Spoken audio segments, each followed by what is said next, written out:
Hello guys, welcome to my channel. तो आज का टॉपिक जैसा कि आपको दिख रहा होगा, prenatal growth of cranial based and postnatal growth of cranial based. देखिए, ये एक ऑर्थोडोंटिक्स का टॉपिक है जो BDS 4th year 3rd year में पढ़ाया जाता है। ठीक है, तो इसमें होता क्या क्या है, जैसे टॉपिक से क्या समझ रहे हैं। सबसे पहले है prenatal growth of cranial base. Prenatal growth of cranial base means कि जब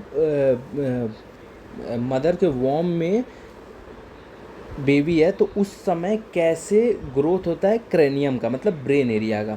और पोस्ट नेटल मतलब बर्थ के बाद कैसे ग्रोथ होता है किसका, क्रेनियल बेस का। ठीक है, तो देखिए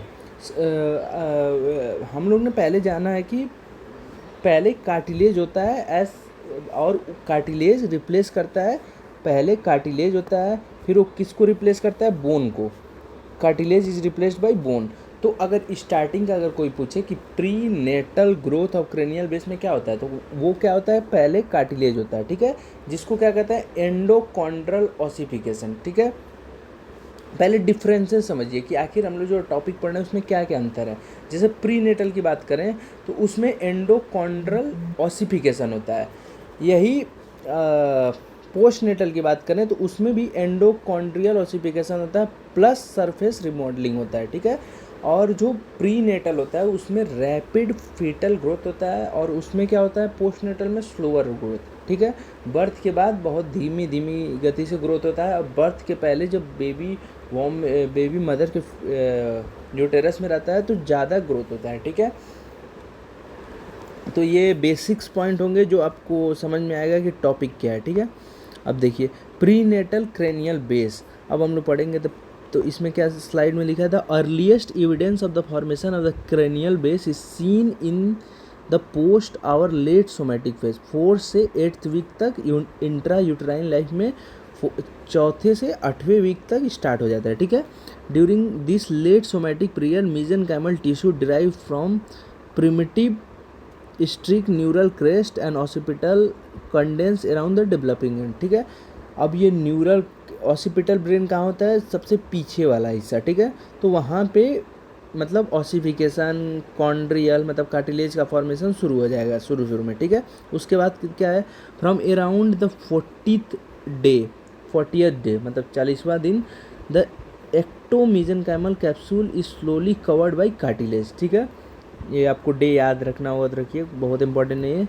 the heralds on the onset of cranial base formation. ठीक है, the conversion of mesenchymal cell into cartilage और कॉन्ड्रोफिकेशन ओकर इन 4 रीजन। 4 रीजन में होता है, पैराकॉन्ड्रियल, हाइपोफेजियल, नेजल और ऑप्टिक। ठीक है, पहला पैराकॉन्ड्रल में क्या लिखा है, the chondrification centre forming around the cranial end of the notochord are called parachordal cartilage. ठीक है, तो आप समझे होंगे पैराकॉन्ड्रल कार्टिलेज क्या होता है, जो नोटोकॉर्ड के अराउंड फॉर्मेशन होता है। अब क्या है दूसरा, हाइपोफेजियल क्या है, cranium to the termination of notochord. ठीक है, which is the level of oropharyngeal membrane the hypophyseal pouch developed which give rise to the anterior lobe of pituitary gland. ठीक है, on the either side of hypophyseal stem to hypophyseal और post sphenoid cartilage develop. ठीक है, तो ये सारी जगह हैं जहाँ पे हाइपोफिजियल आपका ग्रोथ होता है। पहला क्या था, पैराकॉन्ड्रल, दूसरा क्या था, हाइपोफिजियल, तीसरा क्या है, नेजल से समझ में आता है नोज के एरिया में।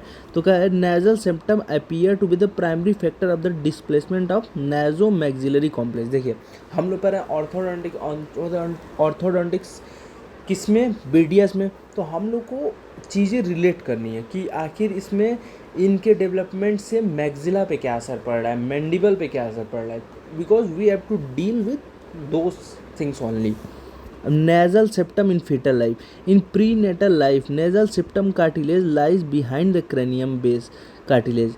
In front and below, it is attached by the premaxillary bone lower edge to vomer posteriorly to the mesenthmoid cartilage. ठीक है, अब देखिए पोस्ट नेटल डेवलपमेंट, ये तो बाद में पढ़ भी लेंगे, सॉरी। ऑक्टिक, लास्ट वाला क्या था, otic. A capsule seen around the vestibulocochlear sense organ. ठीक है, ये कहाँ पे शो होता है, वेस्टिबुलो कोक्लियर सेंस ऑर्गन। ये क्या है, देखिए जो हमने पढ़ा है, जो बैलेंसिंग में ईयर ड्रम वगैरह वेस्टिब्यूल और कोक्लर ईयर के अंदर होते हैं, वहाँ पे ये सारी चीज़ें देखी जाती हैं, ठीक है। अब कॉन्ड्रोक्रेनियल ऑसिफिकेशन कैसे होता है? The cranium base which is now cartilaginous form undergo ossification. अब देखिए, अब ये धीरे धीरे पोस्ट में आने लगा है, तो इसमें क्या हो गया, जो कार्टिलेज था वो अब अंडरगो ऑसिफिकेशन करेगा और धीरे धीरे ब्रेन बनाएगा। अभी ने literally the bone of the cranium base undergo both endochondral मतलब कार्टिलेज का फॉर्मेशन है, इंट्रा मेम्ब्रेन ऑसिफिकेशन मतलब अब बोन बनना स्टार्ट हो गया है, ठीक है। इसमें क्या क्या, occipital bone, temporal bone, ethmoid bone and sphenoid bone, ठीक है। आगे बढ़िए। अब इसमें ऑसिपिटल बोन क्या होता है, सबसे पीछे वाला, तो ये क्या शो करेगा, the occipital bone show both endochondral. देखिए ये इंपॉर्टेंट है और ये आपके एग्ज़ाम यूनिवर्सिटी एनएमसीक्यू में पूछा जाता है कि ऑसिपिटल जो बोन है वो कौन कौन सा वो शो करता है, तो क्या शो करता है, एंडोकॉन्ड्रल और इंट्रामेम्ब्रेनस दोनों शो करता है, ठीक है। ये पार्ट हो गया। अब देखिए ये इम्पॉर्टेंटली याद रखिएगा, यही अगर टेम्पोरल की बात करें तो ये कैसे होता है, ये भी बोथ होता है, एंडोकॉन्ड्रियल कैसे कैसे, एंडोकॉन्ड्रियली एंड इंट्रामस्कुलरली, एक सेकेंड सॉरी, एंडोकॉन्ड्रियली एंड इंट्रामेम्ब्रेनसली, ठीक है, दोनों शो करेगा। अब चलिए मूव करते हैं। एथमॉइड क्या शो करेगा, this bone show only endochondral ossification, ठीक है। देखिए एथमॉइड बोन जो है वो केवल एंडोकॉन्ड्रियल ऑसिफिकेशन शो कर रहा है, जबकि ऑसिपिटल एंड टेम्पोरल क्या शो कर रहे थे, both intra membranous and endochondral. Important point मैं पढ़ा रहा हूँ।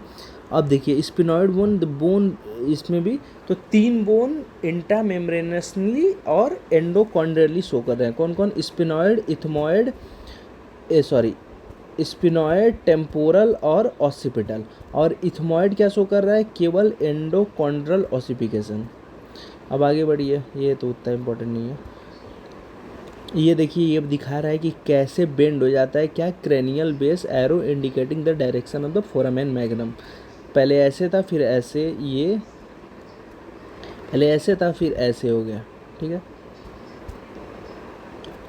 अब देखिए postnatal growth of cranium base. तो पोस्ट नेटल कब होता है, बर्थ के बाद। तो बर्थ के बाद क्या होगा, कार्टिलेज किससे रिप्लेस हो गया रहेगा, बोन से, मतलब धीरे धीरे रिप्लेस हुआ, उतना तेज़ी से डेवलपमेंट या ग्रोथ नहीं दिखेगा as comparison to prenatal growth. तो पोस्ट नेटल में और क्या है, देखिए the maxilla is attach to the cranium base by the means of number of sutures. इसमें सूचर्स का काम आएगा, कई सूचर से क्रेनियम बेस अटैच होगा। The mandible to attach to the cranium base at temporomandibular joint. सबको जानता है the growth process occurring at the cranium base can affect the placement of maxilla and mandible. जो cranial base में जो growth हो रहा है, जो हमने पढ़ा है, वो किसकी ग्रोथ को अफेक्ट कर सकता है, मैक्सिला और मैंडिबल की। ओके आगे बढ़ते हैं। कॉर्टिकल ड्रिफ्ट, देखिए कॉर्टिकल ड्रिफ्ट मैं समझा देता हूँ इस डायग्राम से। देखिए कई जगह बोन बन रहा होता है, उसको क्या कहते हैं, डिपोजिशन, बोन का डिपोजिशन। अब कई जगह रिजॉप्शन भी होता है। तो जहाँ जहाँ माइनस साइन आपको दिख रहे हैं, वहाँ क्या हो रहा है, रिजॉप्शन हो रहा है। जहाँ जहाँ पॉजिटिव साइन प्लस साइन दिख रहा है, वहाँ पे क्या हो रहा है, डिपोजिशन। नेगेटिव जहाँ भी दिख रहा है, वहाँ पे क्या हो रहा है, वहाँ पे रीअब्जॉर्प्शन, ठीक है। तो इसका मतलब यही था इस डायग्राम का, और जो पीछे जो लिखा था उसका भी। अब बढ़िए, अब इलोंगेशन ऑफ सिनकॉन्डोसिस, ये क्या होता है, इम्पॉर्टेंट है। Most of the bone of the cranium base are formed by a cartilaginous process, later the cartilage is replaced by bone. However certain band of cartilage remain at the junction of various bone, ठीक है। This area are called synchondrosis. Synchondrosis क्या है, however कुछ certain band of cartilage remain at the junction of the bone, junction of the bone पे रहते हैं, उसको synchondrosis कहते हैं, ठीक है। They are important growth site of cranium bones, they are primarily the most important synchondrosis found in the cranium base. Most important कौन है, spheno occipital, spheno ethmoid, inter sphenoid synchondrosis और इंट्रा ऑसिपिटल सिनकॉन्ड्रोसिस, ठीक है। आगे बढ़ते हैं।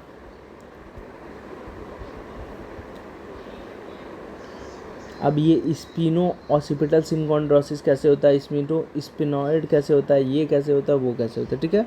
अब इसका मोस्ट इम्पॉर्टेंट चीज़ है डेट याद कर लीजिए। इस जैसे यहाँ पे दिया है, spheno occipital synchondrosis is believe to be active at the age of 12 से 15 ईयर, ठीक है। अगर यही स्पिनो इथ्मिनॉइड की बात करें तो 5 से 25 ईयर, इंटर स्पिनॉइड की बात करें तो 2 पार्ट में ये देता है, और इंटर ऑसिपिटल सिनकॉन्ड्रोसिस की बात करें तो 3 से 5 ईयर में, ठीक है।